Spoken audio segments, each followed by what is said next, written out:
Previously, I talked about the story of 5 kids who violated a taboo that nobody must be involved in the house in the middle of the rice field isolated from the town center.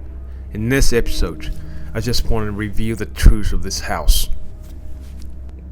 There was a matrilineal family once upon a time in our town that had handed down 3 rights descended from ancestors. In the family, a daughter was just a position of a mother. A daughter was used as a tool for the right.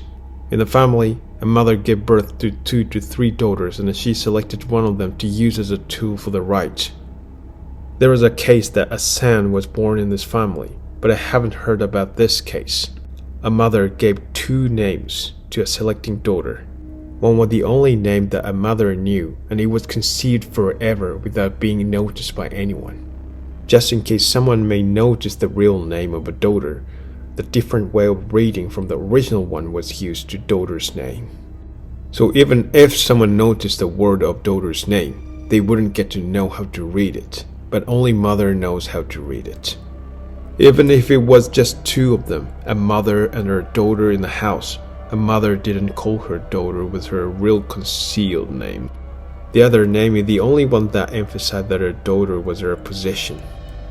In addition, on the day that a mother gave her daughter a real concealed name, she prepared a dresser in the house, and there was a rule that kept a dresser away from daughter's eye, except for daughter's birthday of 10 years old, 13 years old, and 16 years old. This is all preliminary preparation for the day to come. A mother started educating her still little daughter who would spend her lifetime without being called by her real name by anyone in order to increase value as a tool of the right. In contrast, not selected daughters were raised normally.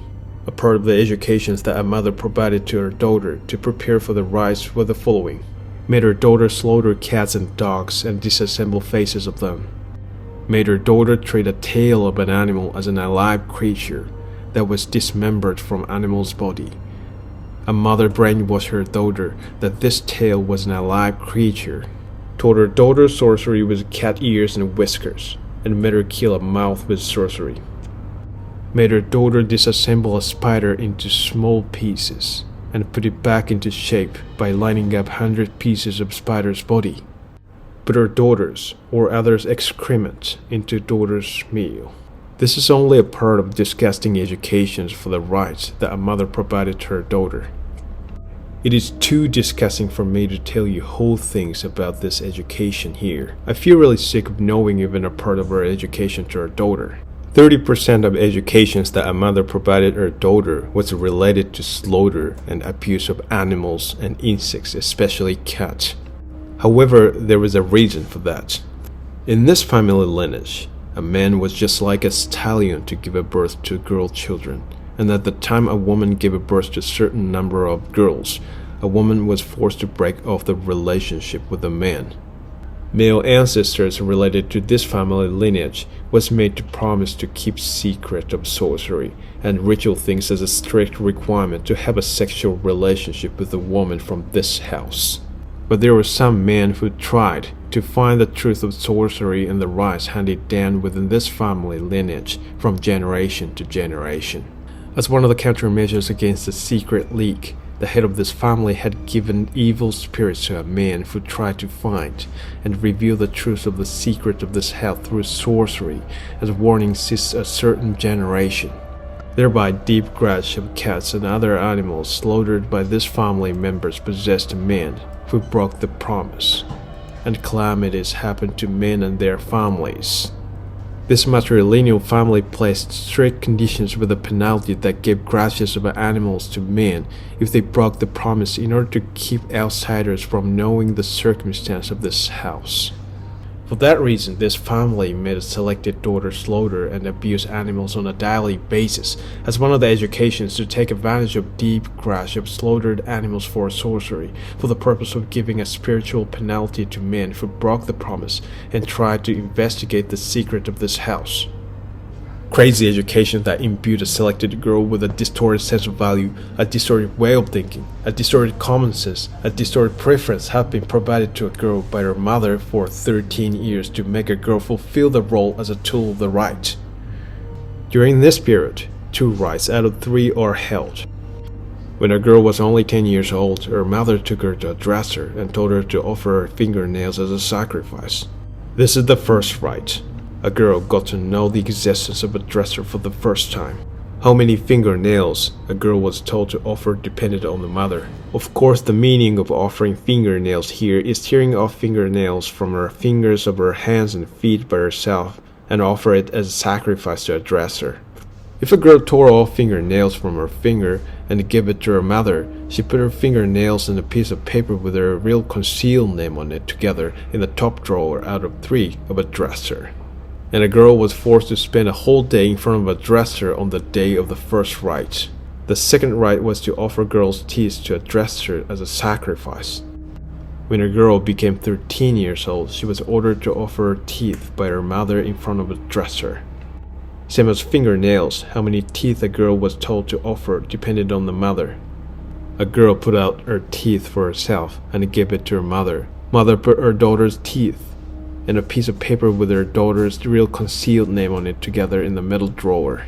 A girl was forced to spend a whole day in front of a dresser on the day of the second rite, same as the first rite. After completion of these 2 rites, no more crazy educations were provided to a girl after the second rite until she became 16 years old.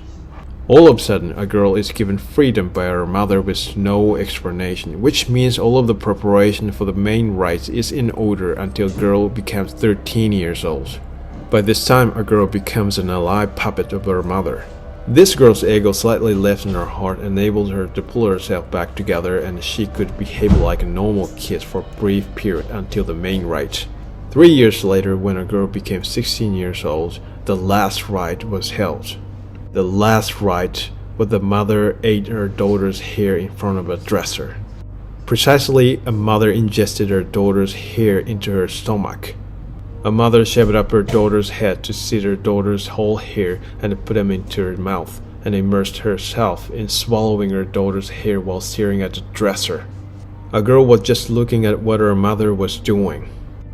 Before long, after her mother finished swallowing entire daughter's hair, she called her daughter's real concealed name. This was the first and last moment that a girl heard that her mother called her real name. Thereby all rites completed, and a ritual purpose was accomplished. On the next day of the last rites, girl's mother became a cripple who just kept sucking her hair around the clock, and she was completely segregated from a town until she was dead. It was thought that a girl's mother sucking her own hair who became a cripple after the last rite was just an empty shell, but her soul ascended. A mother sitting right in front of a dresser was just like a humanoid vessel, and her spiritual existence ascended a sacred place where nobody knows, away from this world. Every single rite held between a mother and her daughter for a long time was to get qualified to go to that place.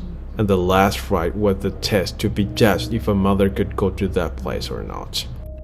Other women qualified by completion of all the rites were thought to live happily in a mysterious sacred place together. This family lineage had believed that there was a pure sacred heaven across the generations. After a woman's soul ascends to the sacred place, only her humanoid empty shell that keeps sucking her own hair is remained in this world. After completion of the last rite, a girl had a role to give a birth to her daughters, and she selected one of them to educate her. This ritual process had been repeated across the generations, mainly between a mother and her daughter for a long time. A remaining girl was raised by her mother's sisters. The reason that successive ancestral women from this family having a relationship with a man had ever given a birth to several daughters was to make them take care of the remaining daughter of her mother.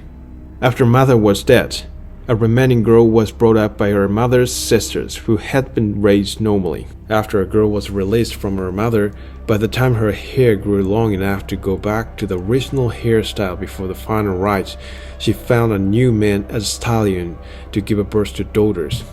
In the same way, she was going to do the same things for her own daughters to complete 3 rites. The next was her turn to get qualified by passing the final rites as a mother to go to the sacred place where her mother lived. That's all about the secret of the empty house handed down from generation to generation. Actually, this bad custom didn't last for long.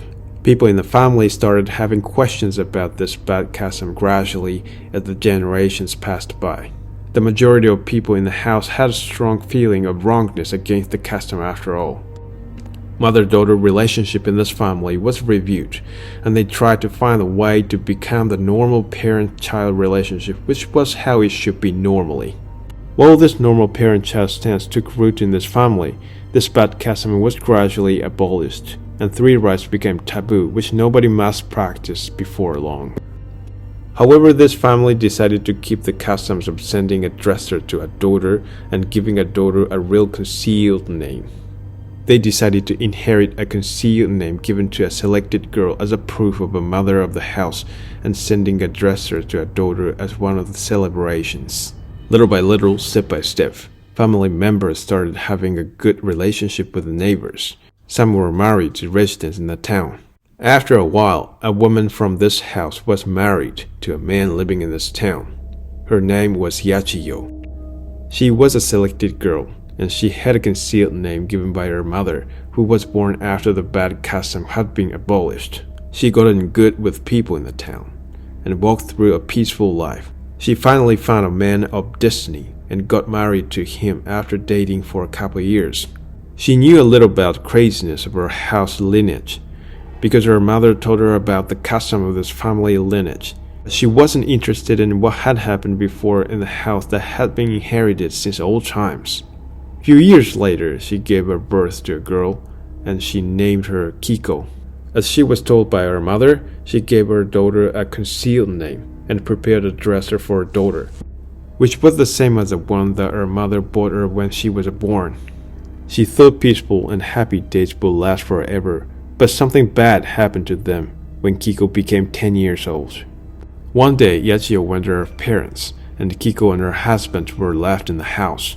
When Yachio returned back home from her parents' house after running errands, an unbelievable scene happened in front of her.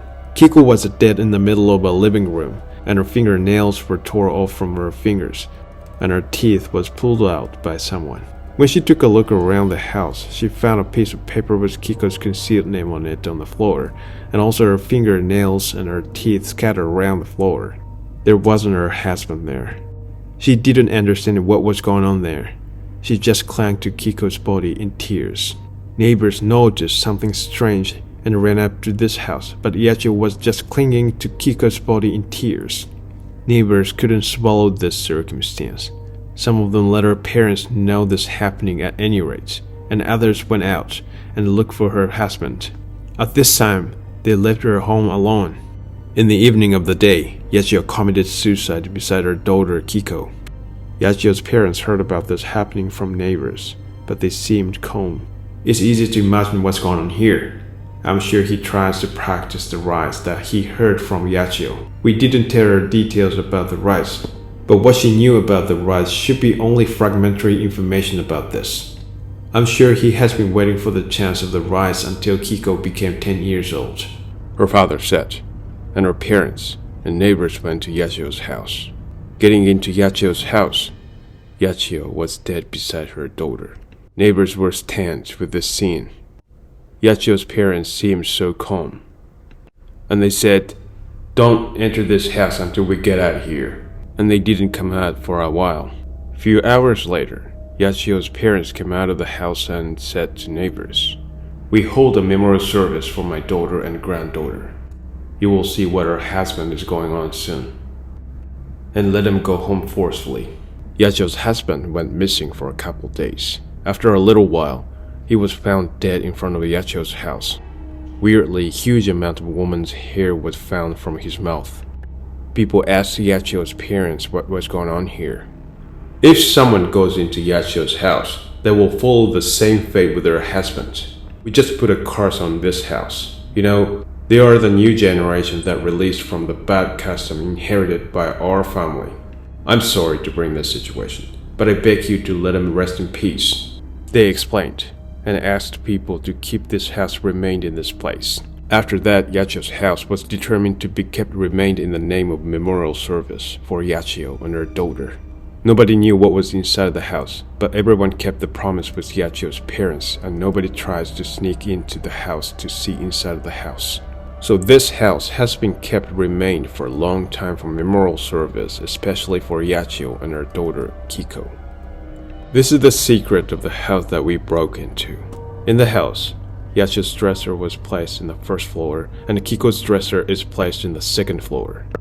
Yachio's fingernails were in the top drawer and her teeth were in the middle drawer of Yachio's dresser. 2 pieces of paper with her concealed name on it was put in each drawer together with her fingernails and her teeth. In Kiko's dresser, only each piece of paper with Kiko's concealed name on it was put in both of the top and the middle drawer. Kiko is this word, and Yachio is this word. In the bottom drawer of both Kiko's dresser and Yachio's dresser, there were Kiko's hand and Yachio's hand. In the bottom drawer of Yachio's dresser, there were Yachio's right hand and Kiko's left hand with both fingers crossed. In the bottom drawer of Kiko's dresser, there were Yachio's left hand and Kiko's right hand with both fingers crossed. I'm not quite sure what's inside now, but Dee went crazy by seeing things inside the bottom drawer of Kiko's dresser. Strictly speaking, Dee seeing their hands together with Kiko's concealed name made the curse activate. Yachio's concealed name was written by Yachio's mother, and Kiko's concealed name was written by her mother Yachio. Thousands of repeating words that indicated how to read their concealed name were written inside each bottom drawer. The house still exists, but the existence of the house is not almost known by children nowadays. Probably this house is not outstanding existence anymore that attracts children, because modern children have a great deal of entertainment and temptation that excite them. I can't reveal where it is, but this story is not from Eastern Japan. After a while, when the house was decided to be demolished due to deterioration of the house, people got to know what was inside the house for the first time. What people had seen in the house then was the same as what we saw. There were dressers and hair. Yachio's house was one-story house, so that Yachio's dresser and Kiko's dresser were placed in line in front of the entrance of the house. Their hair was formed like a wig, as anybody could look as if it were human's head at the first glance. Nobody knew how Yachio's parents formed their hair like that. People realized this was the trace of the rite to put a curse on this house. People in our town moved these things to a new house that was built for memorial service for Yachio and Kiko. At the time, some people saw the inside of the bottom drawer accidentally, but nothing happened to them. It is said that people working for memorial service for them was not cursed. The empty house was built a little far from this town. No entrance was built in this house, because this house was not built for someone to live in. Windows and glass doors in this house were put from the feeling of solicitude that Yachio and Kiko might want to rest in peace in this house comfortably. This house was recognized as a taboo place where nobody must step into throughout the town, and the secret of the house was only shared among adults. After this empty house was built and things in the Yachio's house were moved to this house, there was nobody trying to sneak into this empty house. As I said, there were some people who saw the inside of the bottom drawer when they moved dressers to this new empty house. So nobody wanted to get involved in this house because they knew what was inside the bottom drawer. Adults who knew the secret of the house have taken a harsh attitude out of necessity to people knowing nothing about the secret of this house, who started being interested in this house in order to protect them from cursing calamity. But a bad incident happened in the generation of our parents once in the past. In the beginning of the story, I slightly talked about the family of A going to the house with us. A and A's grandmother and A's mother were originally from our town. A's mother temporarily moved to another prefecture after she got married, but this is not the truth. When she was a little child, she went to that house with B's both parents and one more boy. I just call him here as E. 4 kids in total went to that house. They sneaked out their house in the midnight and they went to that house with a ladder. They trespassed into the house from a window of the second floor by using a ladder they brought. There was nothing in the room where they entered from a window. They were disappointed and felt betrayed. They went to the next room. They felt terrible fear by seeing a dresser and a woman's hair in the room completely covered with darkness in the midnight. But A's mother had strong nerves against this situation. She prepped the other three guys getting frightened and tried to open the drawer of the dresser. Other three people stopped A's mother from opening a drawer. They somehow thrust A's mother, and something bad happened to them after that. After getting out of the room and going downstairs timidly, they were overwhelmed with terrible scare down there. There was one more dresser and a hair placed in the end of the hallway in the first floor. At this moment, three people except for A's mother tried to get out of this place, but A's mother caused trouble. She opened the drawer of the dresser and took things out of the drawer. What she took out of a drawer was a piece of paper with Yachio's concealed name on it that was put in the top drawer of the dresser in the first floor. There were some fingernails too inside it. Three people felt it was really bad. They pulled her arms by force and tried to take paper back from her and put it back to the first drawer. But while they jolted each other, he fell from a tension pole down to the floor. Even his mother, who played tough, didn't have the courage to touch fallen hair, which was the weirdest thing in the house. They left as it was, and they went back home immediately. They left a mess up in the house unattended for a couple days. But they didn't want what they did in the house to be found out by their parents. So they went to that house again to put things back to the original state. His parents didn't go there, because their schedule didn't match. So his mother and E went to that house.